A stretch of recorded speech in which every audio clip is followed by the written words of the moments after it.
Kalau sama-sama fahamnya beda pendapat itu boleh. Tapi harus pinter dulu. Jangan belum pinter sudah nggak setuju loh. Apa alasan? Oh nggak pinter kok nggak setuju itu apa? Ya nggak sah dong.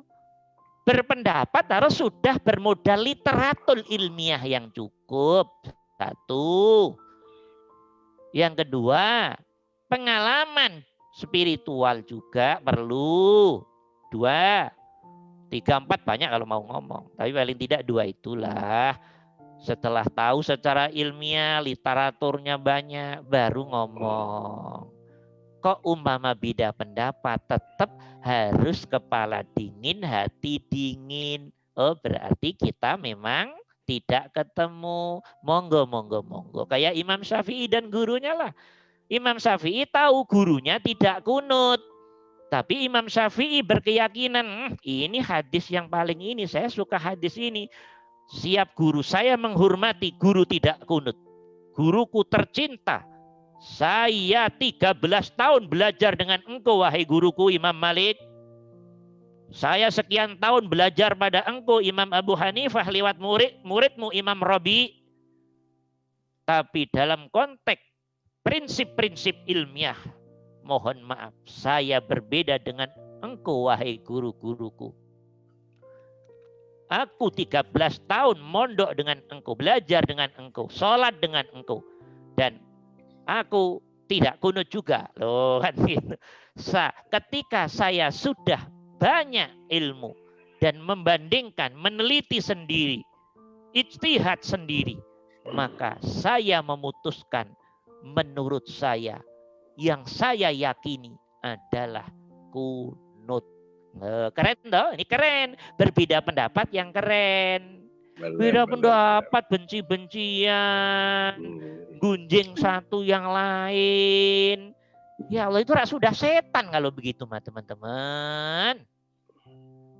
Beda pendapat itu normal, itu akademis lah.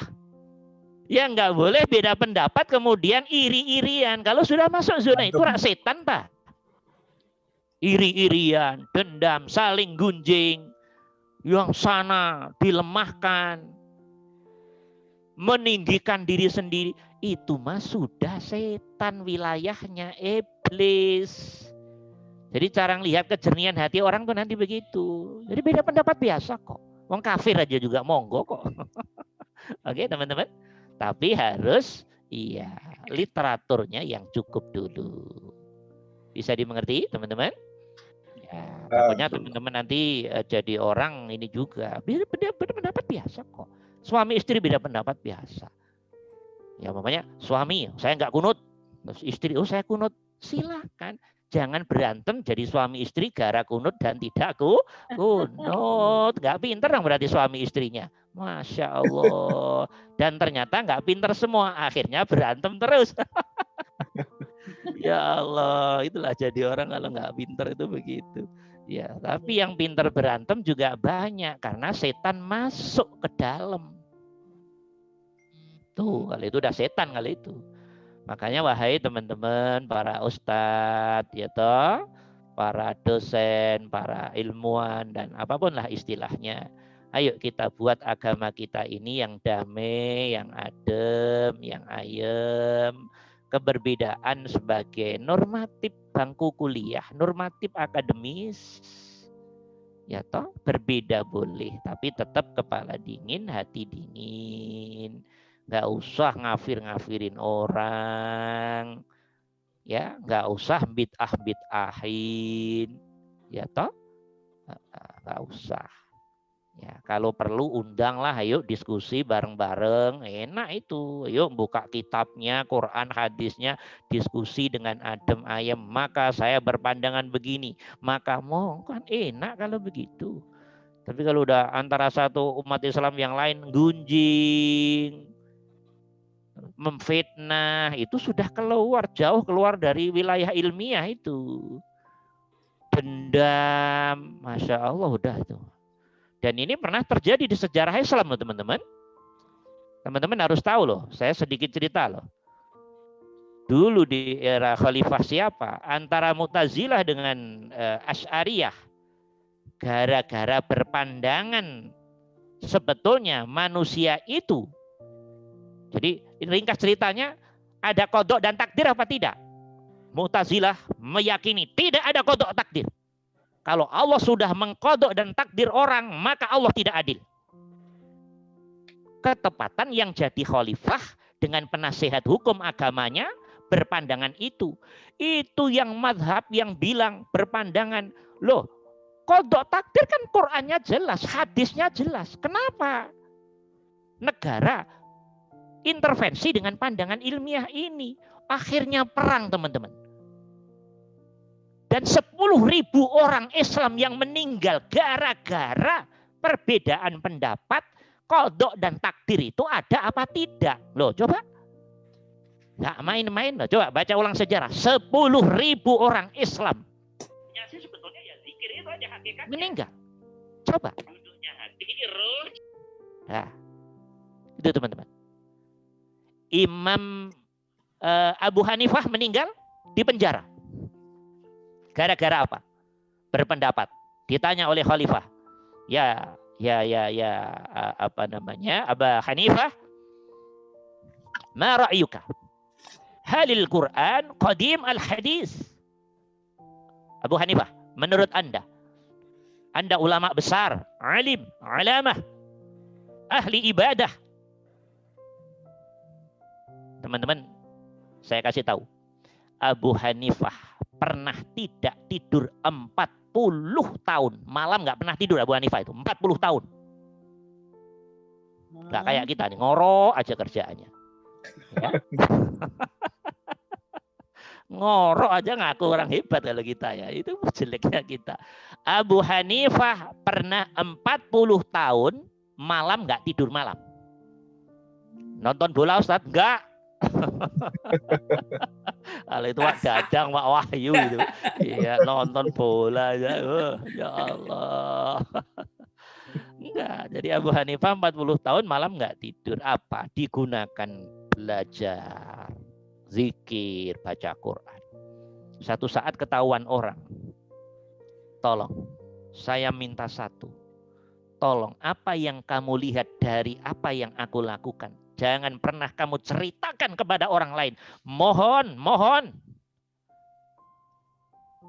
Bahasa kasarnya sampai sujud-sujud. Coba kalau Pak Dadang, samain ke yang lain ya. Saya rajin tahajud.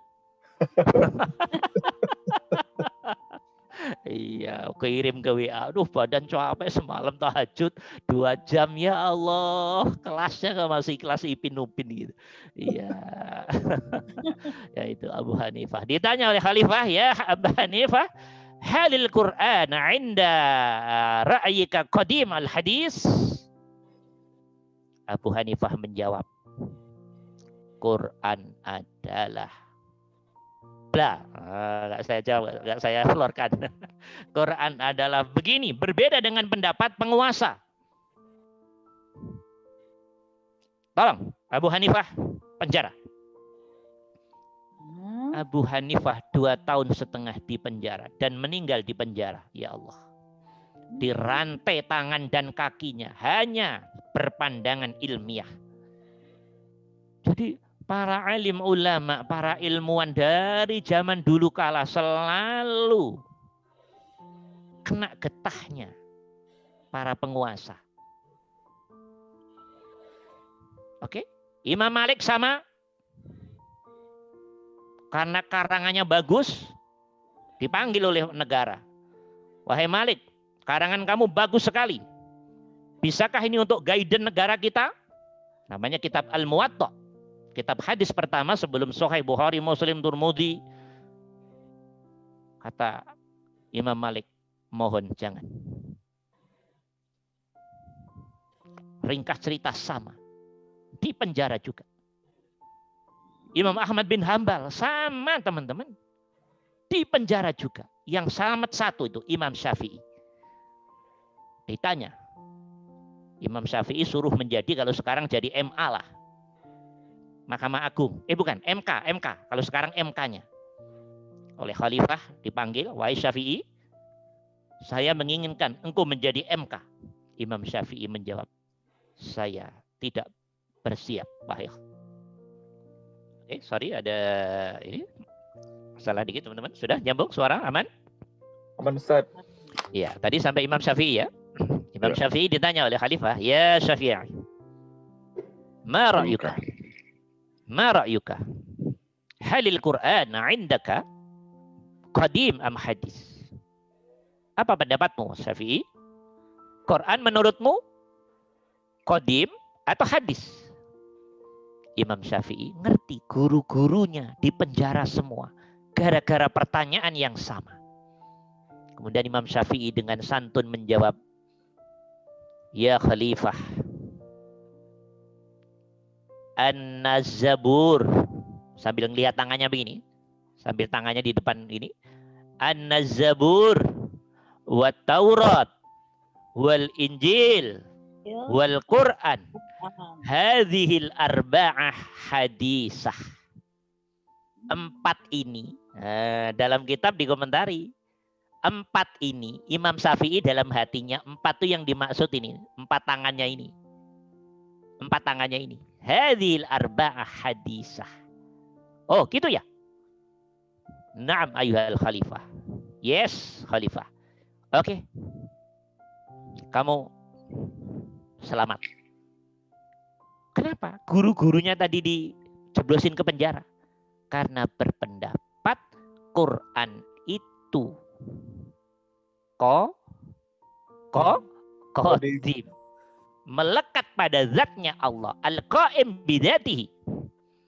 Imam Syafi'i sebetulnya sama. Quran yang asli ya pasti berdiri pada zatnya Allah dong. Pasti dong. Karena dia kalamullah. Tapi Imam Syafi'i dalam hatinya yang baru 4 yang ada di tanganku ini. Maka itu strateginya Imam Syafi'i. Biar selamat gitu loh. Nah, akhirnya Imam Syafi'i sendiri yang nggak di penjara itu Imam Syafi'i doang. Yang lain banyak. Banyak tokoh-tokoh yang dibunuh oleh penguasa itu teman-teman. Karena kepentingan-kepentingan berkait dengan penguasaan dan seterusnya. Ya. Di Mesir itu ada beberapa ulama digantung itu. Karena nulis buku ya yang tentunya dianggap merugikan politik negara. Tangkap gantung itu. Baru belum ada berapa puluh tahun yang lalu. Nggak perlu saya sebutin namanya. Takut saya ke Mesir nggak bisa masuk nanti. Iya. Yang lain kalau tidak keluar Mesir, tembak. Ada yang lari ke Qatar, ada yang nggak mau lari dari Mesir, tembak beneran. Penguasa. Ya Al-Halaj tuh mati di gantung. Di apa namanya? Di penggal lehernya itu. Disalib. Itu karena penguasa juga. Karena Al-Halaj orang yang ahli ibadah berpengaruh besar. Lawan-lawan politiknya banyak sowan ke Al-Halaj. Penguasa ini lawan politik nyari dukungan ke orang alim yang namanya Al-Halaj. Nah, berkaitan dengan Al-Halaj punya nazariyah wahdatul wujud. Wah, kesempatan ini menghajar Al-Halaj. Tapi sebetulnya Al-Halaj dibunuh lebih banyak kepentingan politik. Cuman diceritakan di banyak buku, wah ini wahdatul wujud gini ini. Belajar yang beneran dulu. Jangankan cerita yang udah ratusan tahun silam lalu. Indonesia aja loh cerita PKI. Puluhan buku nggak sama semua kok. Saya baca itu, gini pendapatnya, ini begini. Ya Allah, itulah sejarah teman-teman. Sudah banyak yang diputar-putar balik sesuai titipan, pesanan, kepentingan, kebutuhan. Ya toh, nggak usah yang ribuan tahun, yang ratusan tahun dulu lah. Yang baru di zona negara kita aja udah pusing kita kan, baca buku sejarah itu. Nah, karena itu jangan terlalu ini juga, jangan terlalu terbawa-bawa juga. Nah, seperti itu gambarannya ya. Nah, paham ya teman-teman ya?